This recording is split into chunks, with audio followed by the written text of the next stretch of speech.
Good afternoon. Thank you for joining us. The life and legacy of Brian Mulroney. Reaction and tributes are still pouring in for Canada's Prime Minister from 1984 to 1993, who has died at 84 years old. We're asking you, what are your own reflections of Brian Mulroney? And how have politics changed since the Mulroney era? After 12:30, it is a Minter Gardening Friday, and Brian Minter will talk about soil prep that you can be doing right now. And as always, he'll take your questions. I'm Michelle Elliott. Welcome to BC Today.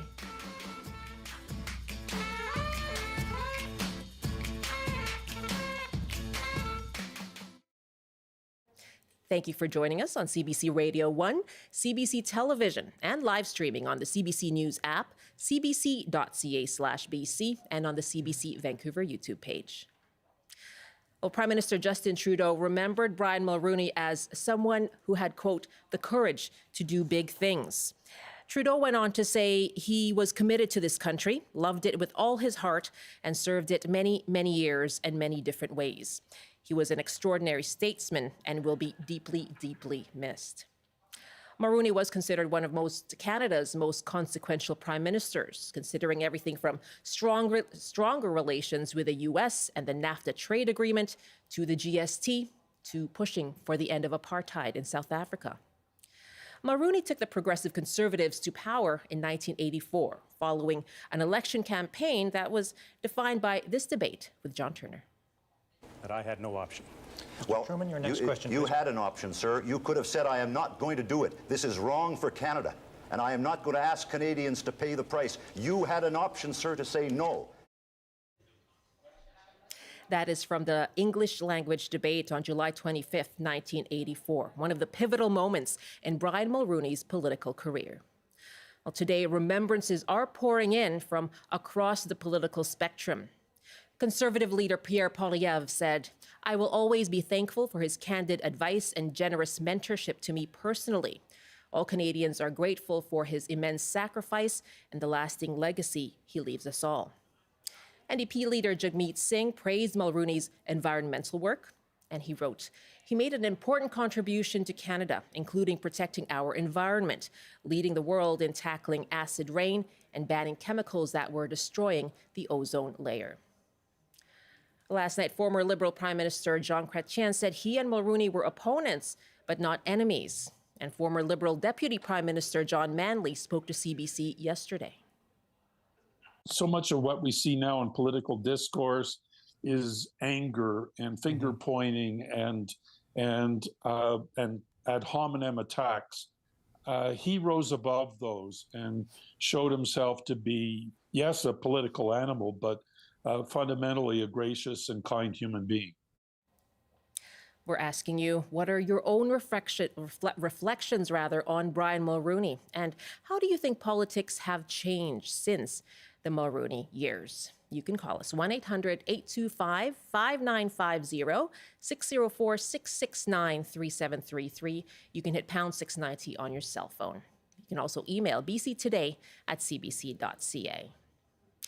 Joining me for this conversation is Matthew Hayday, a professor of history and department chair at the University of Guelph. He's also working on a biography about one of Mulroney's contemporaries, Joe Clark. Hello, good afternoon. Good afternoon, Michelle. Well, what's going through your mind today? An awful lot is going through my mind. It's interesting because you can't write a biography of Prime Minister Joe Clark, as I am, without also thinking deeply about Brian Mulroney. The two were born the same year. They were contenders against each other twice for leadership of the party in both 1976 and then 1983. You know, with a lot of people who believed that Mulroney had worked to undermine Clark during the latter years of his mandate. But then the two of them worked very closely with Clark and his cabinet for the period from 1984 to 1993. So I've been reading a lot about Brian Mulroney, but also had the privilege of interviewing him for the biography. So there's a personal dimension to it as well. And it feels like a generation is passing, especially with Ed Broadbent having passed away so recently too. Right, yeah. I'd like to talk about that in terms of that generational shift, but it does seem like we're hearing a lot of personal stories about Brian Mulroney, right? A lot of personal phone calls he made to former political contemporaries, political opponents. Can you tell me a bit about what you learned about him on a personal level? Several things. I mean, one of the things that you often hear about Brian Mulroney is how much of an avid user of the telephone was. That he would Right. just pick up the phone and call people. And that there was a human side to him, that, like, especially if a colleague was going through personal trauma or had a death in the family, that he would call them immediately to check in on them. And I have my own little fun phone call story, because when I was working on the biography, I'd emailed him, not knowing whether he'd even agree to do the research. And literally within a couple of hours, my phone rings and I pick it up, and it's his assistant saying, I have Brian Mulroney on the line. Are you free to take his call? And then seconds later, his deep, resonant, like, his voice is very memorable, is suddenly saying, "Oh, hello, Matthew Hayday. I understand you'd like to talk to me." And then, a couple of months later, after we did the interview, it was fascinating. He can be quite salty in his language, but also very humorous. When I'd done the transcript, by this point we were into the COVID pandemic, and I was out at the bakery. My phone rings, and it says Brian Mulroney on the call display, and he's calling me from Florida with just to have another little exchange about some questions that had come up during the interview that he wanted to follow up. So that personal touch was very important to his political style, I think, as well. Salty language. You don't have to get into specific words, but is there a quote or something that he said that stands out for you? No. In respect to the dead, I will not repeat the specifics, but he could be colorful, shall we say, in private. The transcript has been redacted before it's going to our clients. We'll see what color it becomes after you finish with it. How would you describe him as a politician? I moved here in 1988. So right smack in the middle of the Mulroney years as a new immigrant to Canada. So one of the first faces I saw really representing Canada. How would you describe him as a politician and as Prime Minister? I think he was. I think it's important to think of him in terms of a progressive conservative is an important part. It's one of the themes I would come back to, is that there were definitely more progressive elements to his conservatism. Definitely, like, he's known for moving Canada more in sort of a neoliberal direction and privatizing crown corporations and starting to pare back on the welfare state, but at the same time defending the importance of social programs. He didn't completely gut them. He had an eye to issues around official languages and multiculturalism as being part of Canada's definition. But he's also, like, he was one for bold policies. Like, he was not afraid to sort of go for the gusto with some things that had the potential to either be major transformative impacts, like the free trade agreement, or ones that could blow up quite spectacularly in his face, like what ended up happening with his efforts at constitutional reform, especially the Meech Lake Accord. Right. And initiatives that at the time were deeply, deeply unpopular, like the goods and services tax, but that future generations of politicians did not undo. Like, we still have the free trade agreement, we still have a version of the GST. A lot of what was built in his time period has lasted since then, so it was transformative.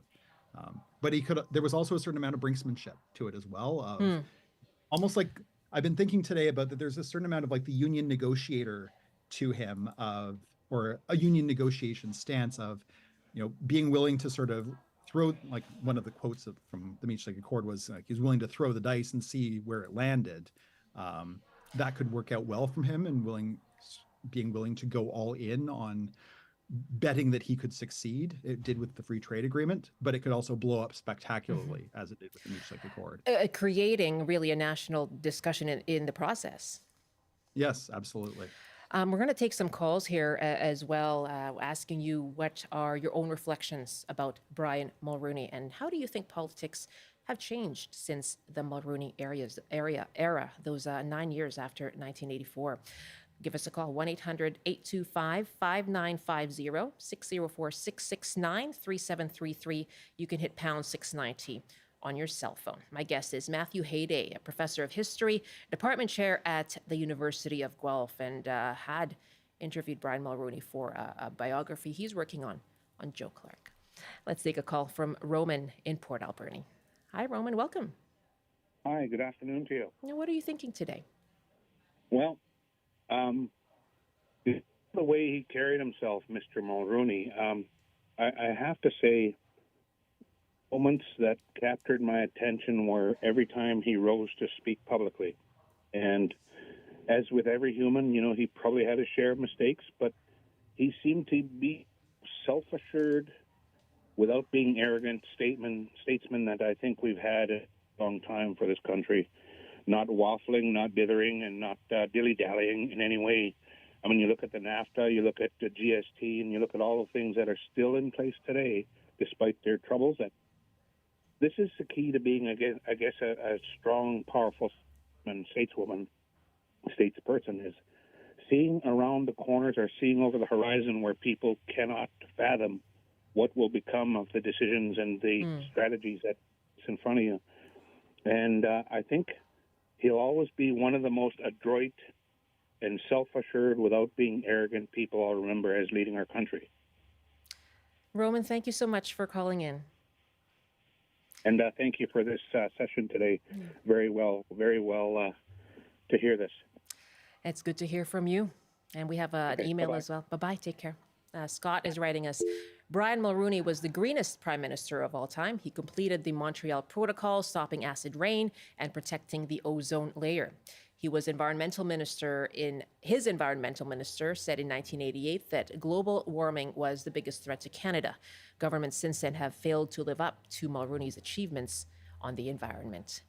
And let me go back. I'll put out the phone numbers once again, 1-800-825-5950, 604-669-3733, pound 690 on your cell phone.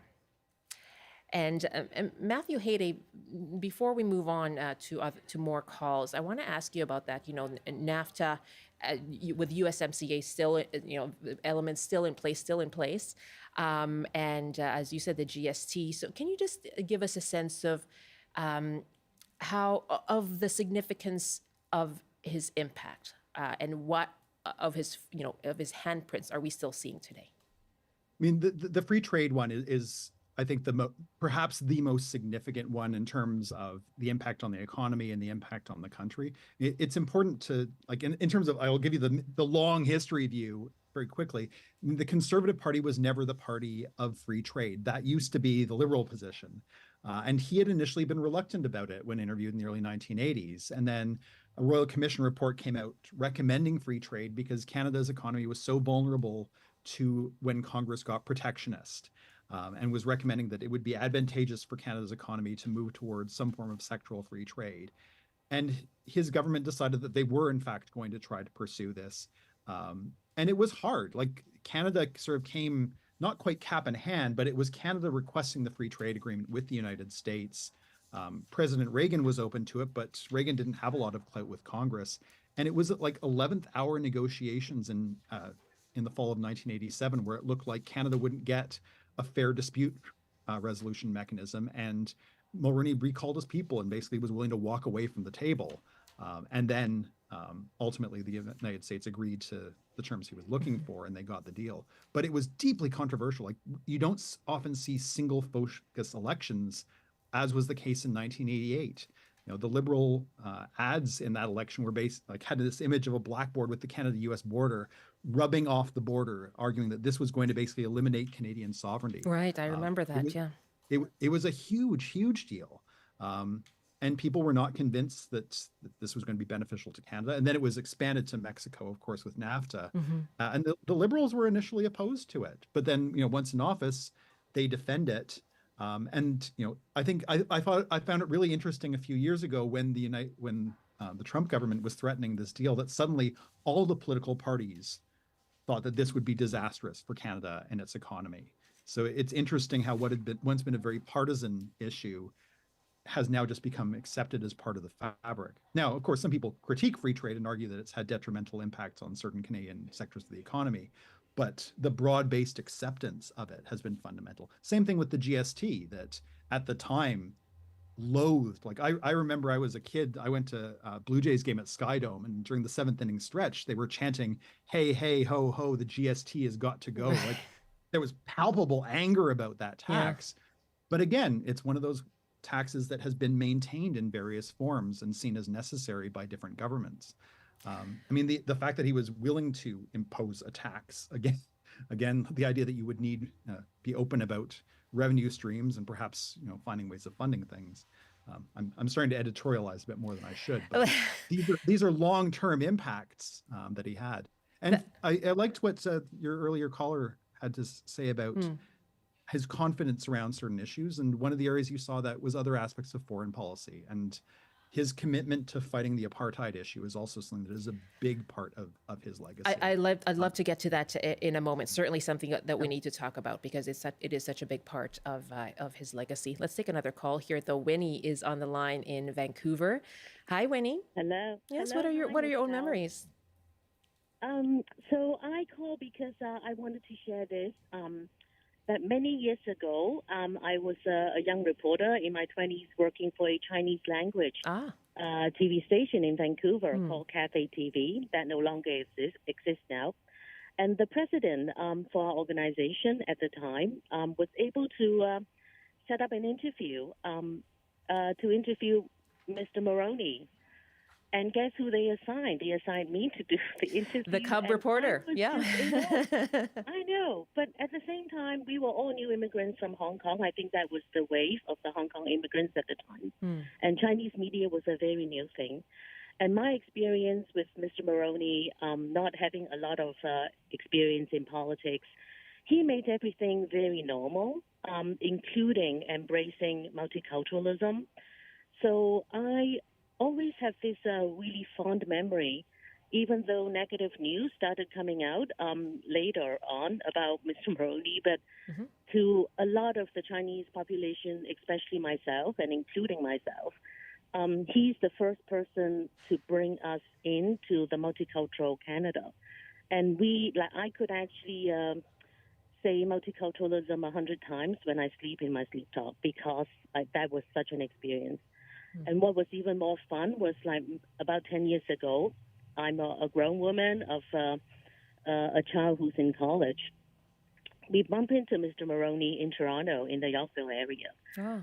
And we were just crossing the street, and he had this huge smile on his face. And he came to us and started chatting with us. And did he remember you? I don't know if that is the reason why, but I hope he did, because that means I did not age that much.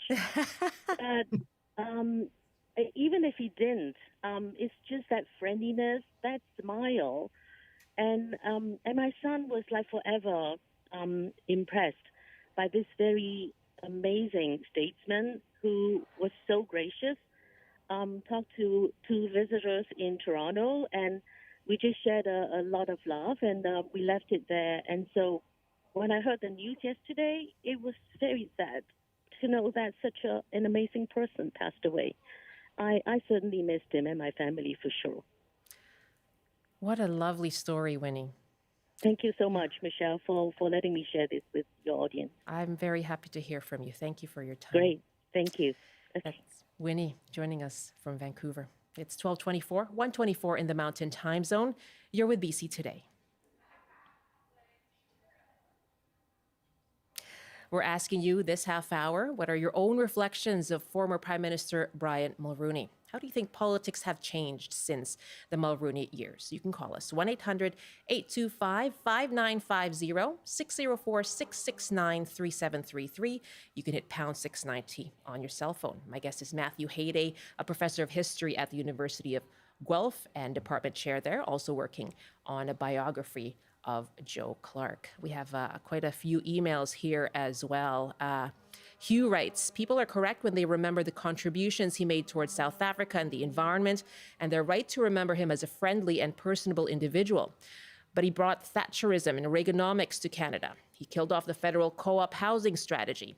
He implemented a trade deal that saw Canadian jobs exported to the American South and to Mexico, introduced a regressive tax, and he watched a massive transfer of wealth from the middle class to the 10%. I remember the Mulroney years as ones where food banks moved from temporary to a permanent part of the Canadian social landscape. Joanne writes, I watch Question Period every week and wonder how MPs behaved during the Mulroney years. I'm disappointed and disgusted at the behavior of our leaders who are supposed to set an example to Canadians on respect for each other. I find it interesting the glowing comments and respect from the Liberal and Conservative leaders about how helpful he was, how respectful, and this tells me they know how to behave and should adopt this in the proceedings in the House. There are Canadians who do tune in to these proceedings, and it is a reflection of acceptable behavior. Joanne, thank you very much for your email as well. bctoday@cbc.ca is where you can reach us.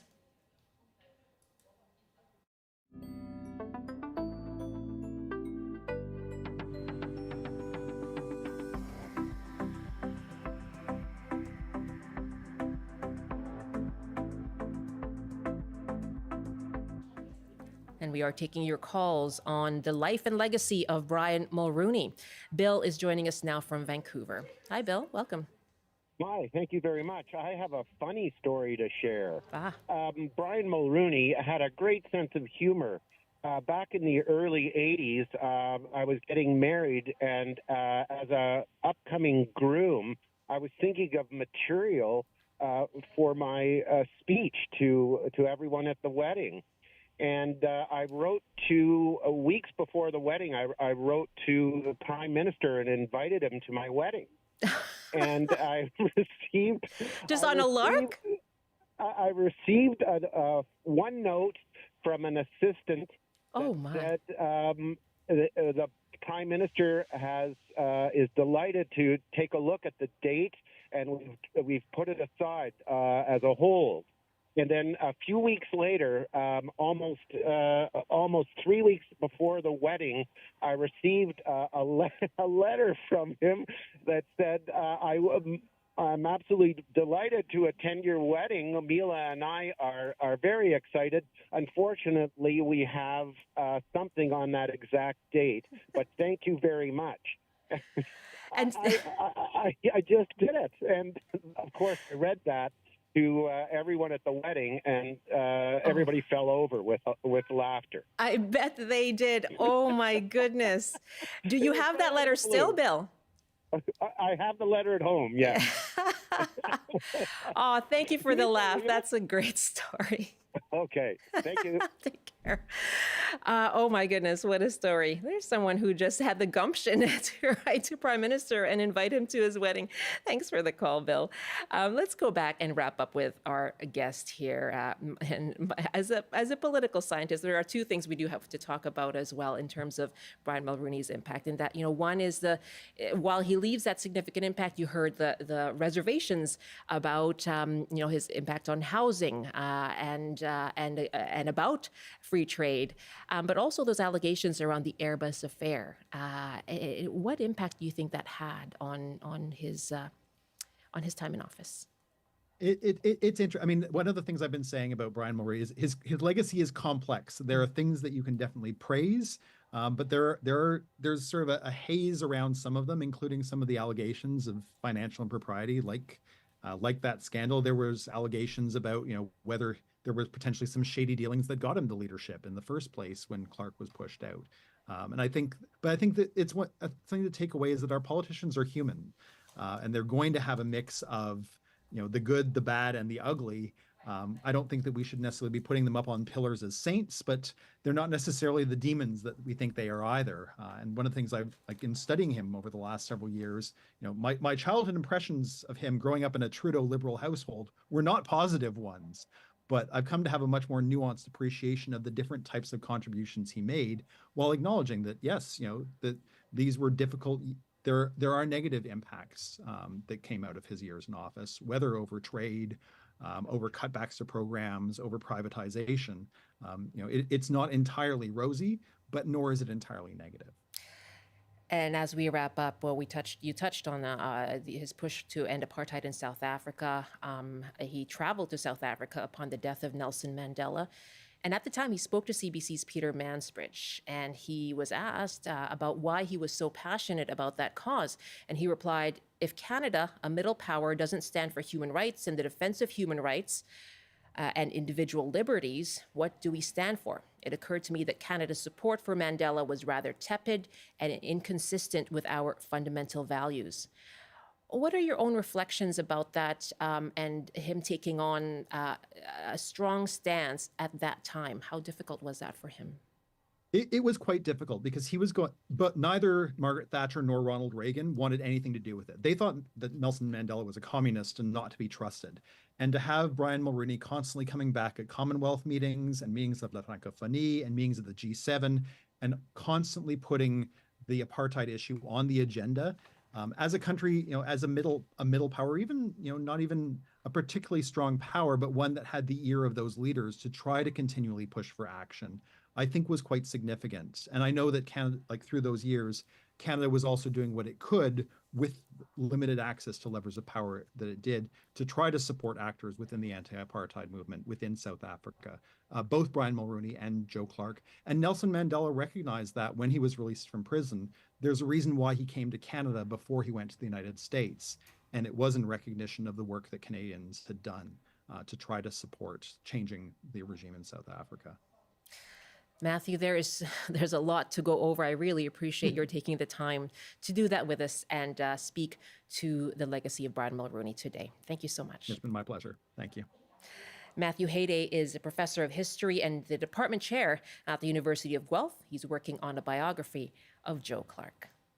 12:32 now, 1:32 in the Mountain Time Zone. You're with BC Today here on CBC Radio, CBC Television, and live streaming as well. I'm Michelle Elliott. Thanks so much for being with us.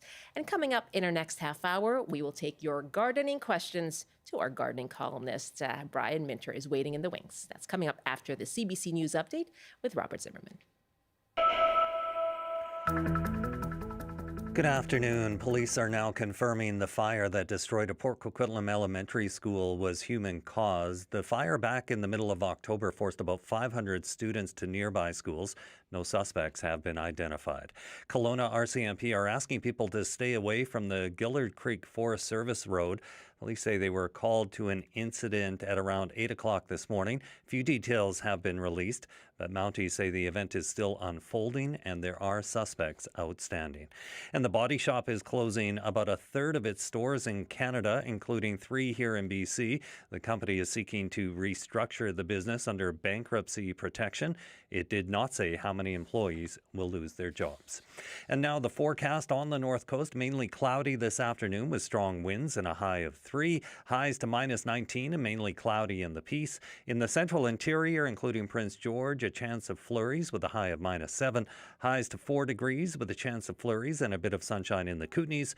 In the southern interior, including Kelowna, a mix of sun and cloud with a high of 6, and a chance of showers or flurries in Metro Vancouver and the Fraser Valley. Mainly cloudy this afternoon in Greater Victoria with highs around 7. And that's your CBC News Update from Vancouver. Thank you so much, Rob. You are welcome, Michelle. Michelle. Have a great weekend. Thank you. That's Rob Zimmerman in the CBC Vancouver newsroom. This is BC Today, and we have been asking you for your reflections on the life and legacy of former Prime Minister Brian Mulroney. Canada's 18th Prime Minister has died at 84 years old. And a lot of thoughts still coming in on the email. Sandy writes, he was a gentleman politician and a mature human, being able to debate issues without personal attack and show caring across party lines. Terry writes, I once heard a biographical piece on Mulroney say that as a boy, he was determined to get out of Baie-Comeau and make a mark in the world. And so many of the accomplishments for which Brian Mulroney is being praised, anti-apartheid, free trade, constitutional reform, and on, seem to arise out of this need to be a big shot, whatever the cost. Doesn't anyone else remember Roll the Dice? Terry, thank you very much. I think our guest referred to that as well. Thank you so much for your emails, bctoday@cbc.ca. A lot of politicians and former politicians speaking to reporters throughout the morning, and I'm sure throughout the day as well, to reflect and give their thoughts about Brian Mulroney. Again, Brian Mulroney, Canada's 18th Prime Minister. has died. He was 84, Prime Minister from 1984 to 1993. Much more coverage on this throughout the day here on CBC. You can catch it on CBC Radio, as well as CBC Television, all throughout the day. And online, you can read through all of the pieces on Brian Mulroney, cbc.ca/BC.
And as we wait for Brian Mincher to connect with us from Country Garden Limited in Chilliwack, he's ready to talk about getting your soil ready for all the planting that you're going to be doing this spring and summer. We have still a lot of emails coming in regarding the legacy of Brian Mulroney. And Hillary is writing us from Summit Lake.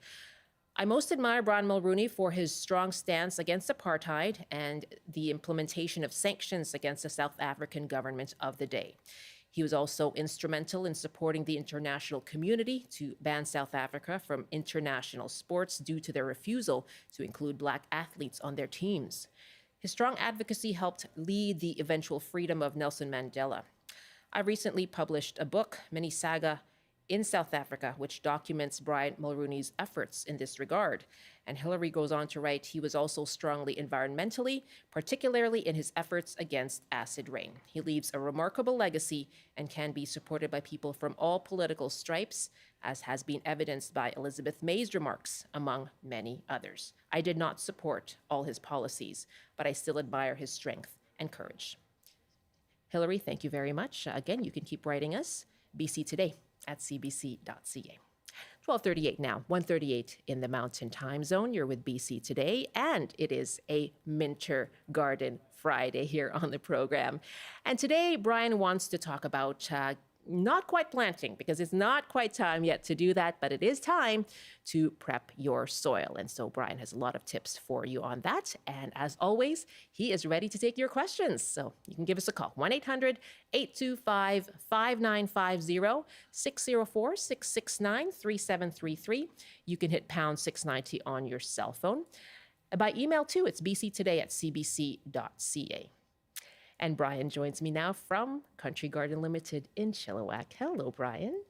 Hey, Michelle. You know, March traditionally comes in like a lamb or a lion and goes out the other way. And but we get the hangover from February right now, unfortunately. That's right. And normally, what I'd love to do is, tell folks, hey, as long as we get our 10-degree daytime temperatures reasonably consistently, let's go put the early onions and early potatoes and early color in the garden. But, the problem is right now, our nighttime temperatures, even in Vancouver for this coming week, are down to 0, -1, -2. And that takes away a lot of the fun in terms of putting things out early in the garden right now. And it's just not wise. And, every day we have to remember, Michelle, we get 1 minute more light. Things are getting warmer. The sun's getting closer. It's getting brighter, yeah.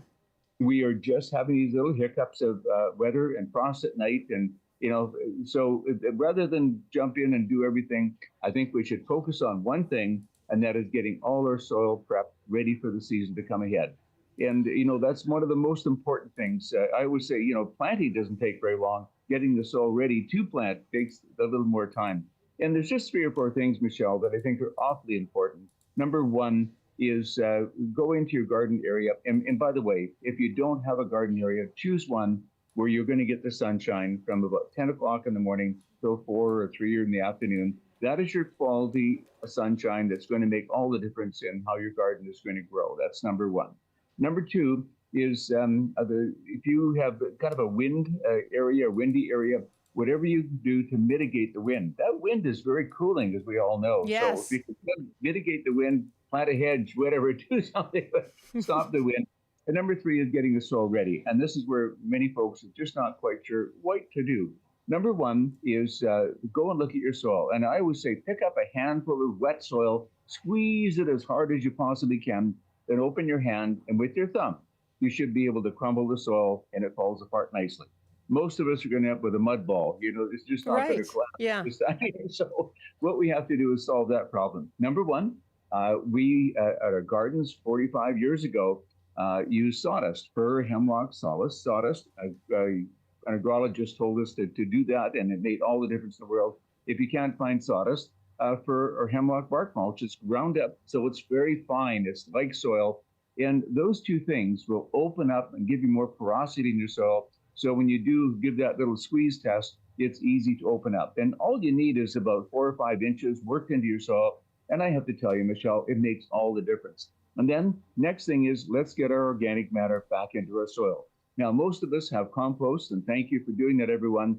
And so let's take that and make sure it's well watered and broken down and work it into your soil. Put it on top and take a good sturdy fork and work it into the soil. Now, everyone thinks, well, we're done. We're all set to go. And we learned over a long period of time that it's really good that we're doing that, but we don't have enough nutrient yet. And that's why getting at this point here, the third step is to get some well-rotted manures. You can pick it up in small bags and so on. It could be horse manure, it could be cow manure, it could be poultry manure, whatever that's well broken down, and put it into your soil. And that will give you the organic matter that has nutrient in it that's going to help your plants. And in addition, if you can't find that, we always talk about the value of sea soil, which is kelp and fish meal into your soil as well. Once you've done that, then, Michelle, we're ready to go. And I think preparing your soil and doing that prep is very, very important, even in your containers right now. A lot of us, because of the winter, have containers that don't look very good right now. By taking things out, reworking your soil, getting your organic matter back in there, particularly the sea soil type of material, is going to make all the difference in the world. So those are things, I think, right across the province. As soon as the ground is viable, we're able to get into the soil without the frost. That's where we should begin. And then when we get those 10-degree daytime temperatures and not freezing at night, we're ready to go. I'm going to look at the forecast and see when that might Thank happen. you. Okay. I'm glad.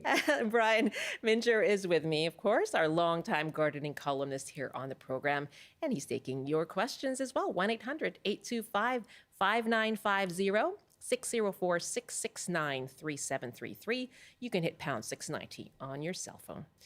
Mary is first up now in Vancouver. Hi, Mary. Welcome. Hi there, thank you. I'm a first-time caller with a very sad story to tell. I've grown amaryllis in the past and had success with it, but this year I bought one from my nearby store with 2 beautiful buds on it, brought it home, repotted it into a bigger pot, and each bulb, what am I trying to say? Each bud gradually flopped over and died and just looked the most pathetic specimen I've ever seen. What have I done wrong? Yeah, that's a very, very good question. First of all, amaryllis bulbs are pretty amazing. The bulb itself is amazing. It really hardly needs any soil at all. And repotting it into a bigger pot is probably one of the worst things you could have done. If you took the pot you had and just basically set it into another container so it looks more attractive, that's what I would have done. The other thing is keeping them cool. We don't realize this, even though it's a tropical plant, they're coming from Brazil right now for the most part, they will take a good amount of cool. So putting them in a cool window and just keeping them moist and let them come along. Now, maybe someone before you had that, Mary, maybe watered it too much and so on, that type of thing. But again, leave well enough alone, put it in a cool spot, and it'll come. They're remarkable. At this point here, don't give up on it because if you can just simply cut these stems and off at this point, hoping that we're going to get some leaves coming out. And when those leaves start coming out, if you can, feed them with 20, keep them going into the late spring, through the summertime, out in your garden if you possibly can. And then at late summer, very late summer, bring it inside, let it dry up, and then it'll start over again. But you must keep those leaves going over the summertime to make sure that that plant is going to be viable. So, Gary, I'm sorry you had this experience, because amaryllis in Europe right now are overselling poinsettias because they're so spectacular and so nice. It has leaves already. It always had leaves. Good. That's a great sign, Mary. And it sounds like the repotting was my big mistake.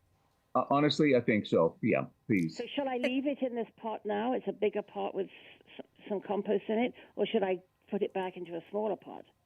Yeah, I'm going to say please put it back in a smaller pot without disturbing the roots. They really don't have good root system this time of year, but into a smaller pot that's very, very well drained soil, Mary. Okay. I mean, and they sound. Thank you so much. Thank you so much, Mary. Okay. Take care. Good Good luck. It sounds like they are resilient. So your efforts will bear fruit, or better flowers anyway. Flowers, yeah.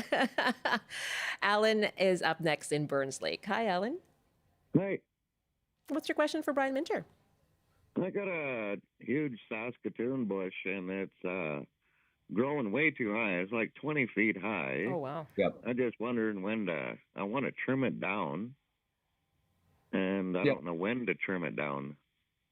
Honestly, even though Saskatoons are incredibly hardy, I would wait until I always am learning about pruning things a little bit later than we normally think we should. How big a stem is the root? Is it 3 or 4 inches across? No, the main stem. 3 or 4 inches across, Alan, something like that? Oh, at least a couple. Yeah, at least a couple. Good. That's what I needed to know. No, I would wait until probably the middle to end of March, when you can see the buds starting to swell, and then I would prune it. And because they get so big so quickly, I would prune it very hard. I would prune it at least down to 4 or 5 feet, and to allow more branching to develop, to get more of the berries in the summertime. And they do produce that on old wood and new wood in terms of giving you flowers. So let's give it a real hard pruning, and to try and get more branching to keep it more manageable for you too, as well, Alan. Okay. Yeah, like trim it down like it's 20 feet high. I just wondering when. I know, that's what I'm saying. Down to 4 or 5 feet. You can get going. Go ahead, Brian. Yeah, but please don't worry about that. You've got, sometimes plants just get out of hand on us for whatever reason. It's time to bring them back down, to make them more manageable, to get far more branches, and then you're going to get subsequently, Alan, a lot more fruit. There you go, and which is what you want. It sounds like Alan's raring to go on cutting it back, but just wait that little bit, as Brian was saying. Thanks so much for the call from up in Burns Lake. Leslie is calling us now from Vancouver. Hi, Leslie. Welcome. Hi, Michelle and Brian. Thank you so much for taking my call. I'm so surprised I got on so many times. This is my lucky day. Yes. Anyhow, we've got leaves that have been in the garden all winter, seemingly protecting the underground. And I'm just wondering if we should turn those up into the garden, or just rake them up separately for compost. And just one other related thing is that since the heat dome a couple of years ago, and then the atmospheric rivers and so on, we've noticed that the bees, there are less bees, and they're coming later in the season. And also with the little worms, we used to have loads and loads of little red wigglers and that, and they're kind of disappearing too. And we're just wondering what we can do to ameliorate that situation. Yeah, no, good question. Number one, Leslie. One thing, we've never used, sorry to interrupt, we've never used pesticides. Okay, no, good to know that. Number one, in getting more bees around your garden, I'm really nagging everybody right now to any of the early flowering perennials, the Arabis, Ovretia, the Helleborus right now, the winter flowering heather that's in flower. As much as winter flowering material as you can have in your garden right now, Leslie, is going to attract when you get a nice warm day, you'll find the bees will be everywhere. So let's get more early, late winter flowering plants in your garden to attract them. At least you're giving them a notice that you've got stuff there for them, and have subsequent material all the way along. So those things are making a difference. Like right now on a sunny day, the bees are all over our heather, which I love. Oh, great. Second thing is, in terms of the garden overall, And I love the fact that you're collecting the leaves. You really need to get them broken down in a compost. Now, leaves break down very, very quickly. So if you can put them in a compost, and remember the secret in composting is a layer cake. So a set of leaves, a set of soil, a little bit of leaves and soil, and within a few weeks, you'll have better material to work into your garden. So if you don't mind doing that, that would be really better than just trying to work them into the soil. Leslie, thank you very much. Glad to be part of your lucky day here, and you got some good advice there from Brian. And hopefully you get bees coming around soon. Janice is up next. Let me give out the phone numbers once again here. Brian Minter, ready to take your gardening questions. If you can get through, yes, we get a ton of calls to the Master Gardener here on the show. It's 1-800-825-5950, 604-669-3733. You can hit pound 690 on your cell phone. And let's go to Port Alberni, and Janice is waiting there. Hi, Janice. Hello. Hi, Brian. Hi, Janice. I would like to move a climbing rose. It's had things growing up in front of it. It's not doing well. When's the best time, and how should I do it? I'm going to contradict everything I said earlier, but for Campbell River, and where you are, is a great time to be able to lift them now. They're dormant right now. But, the reason is the buds on roses are still pushing at the moment. They're, getting ready to go. So I would cut it back, maybe down to about 3-4 feet, if you don't mind, and really dig a trench around the rose to get a good root system as best you possibly can, and have the other spot ready to go. So when you lift it out, you can replant it immediately. I'm a real nag about getting fir hemlock bark mulch in your soil mix. To make sure that it draws roots out very, very quickly, and use your root booster type of nutrient to really get those roots going. And again, once it's planted and settled in and you see it starting to grow, I'd love you to put some well-rotted manures around the top, because roses just love that. And but I would do it, honestly, where you live right now, I would do it as soon as possible. Okay, thank you very much. Thank you. Like even this afternoon, well, it's nice. Okay. get out there now, Janice. A really big difference there, I guess. You're right, between Port Alberni, northern Vancouver Island, and northern mainland, northern coast. Yeah. Thanks, Janice. You're going to have a busy afternoon, it sounds like. Yetta is joining us now from Langley. Hi, Yetta. Oh, hi. Hi. Hello, Brian. Hi, Yetta. Hi. I've heard you a few times at the Langley Garden Club, and I so enjoyed that. Oh, well, thank you. Yeah. Anyway, my question is about some old, overgrown forsythias. They're probably over 25 years old. Oh, my gosh. Yeah, and I have hacked them down here and there earlier. They don't bloom very much anymore. They're in good light. But what do I do? Just shave them right to the ground, or...? No, that's, and I understand, sometimes plants just simply get overgrown. Yeah. And what I'd like you to do, though, timing is very important. Wait until the few blooms you do have, wait until you see the blooms opening. And then as soon as the leaves start coming out, that's when I'd love you to prune. And two things, let's prune fairly hard. I would say in a nice round dome shape, if you don't mind. And maybe about 2 feet, 18 inches above the ground would be good. Okay. But by doing that, you're going to allow new growth, lots of new growth to come along. That new growth has enough time to set buds and bloom again for next year. But also, I think feeding is part of the problem. I'd love you to work some nutrient around the sea soil, for example, around your forsythia once you've done that, and feed it. And I would say something like we always talk about the 10, 15, 19 to 40% organic fertilizer. That should help you not only get new growth, but get blooms for next year, Yetta. So to me, we should do that again. But wait until the forsythia blooms and the leaves start to show, then prune. I'm learning so much about timing when it comes to pruning and relative to location, where you are in the province right now, Brian. You bet. And that's so important. It really is. Yeah, absolutely. Thank you so much, Yetta. And our last caller for today is Sue, who's joining us from Furry Creek. Hi, Sue. Hi there. Hi. Can you hear me? Hi, can you hear me okay? Sure can. Go ahead. Okay. Brian, I have brought in 3 dracaenas, and I've also brought in a mandevilla and a fuchsia, which I've cut right back. When can I put them out? Very, very good question. And a lot of people are in the same situation right now. I would say we're going to have to me, in terms of overall timing where you live, probably the middle of April is about the earliest I'd feel comfortable putting them out. Maybe a little bit later for the fuchsia, the end of April, but you need to have some good warmth. The dracaenas will tolerate more cold than we give them credit for, but when we put them outside, we want to see some nice growth. Now, are they potted at this point right now? Are they in pots? They are in pots, and Good. they're big. They're big. Okay. They've hardly died back. But Yeah. the fuchsia and the mandevilla, I cut those right back, and they are starting to come with leaves. Good. And the mandevilla is going to be the last one you put out. And I'm sorry to tell you this, but probably the end of May before the mandevilla goes out. But the other ones, mid-April, and then end of April for the fuchsia, and then about the end of May for the mandevilla. That they really need the heat, and that's becoming one of my favorite summer plants because they're so heat-loving and they do such a great job. So, yeah, good for you. I'm glad you saved them over. Sue, thank you.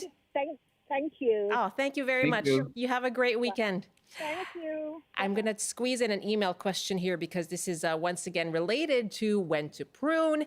And this time, Debbie at Christina Lake is wondering, when is the time to prune my fruit trees? Yeah, and again, and I'm so happy that we have.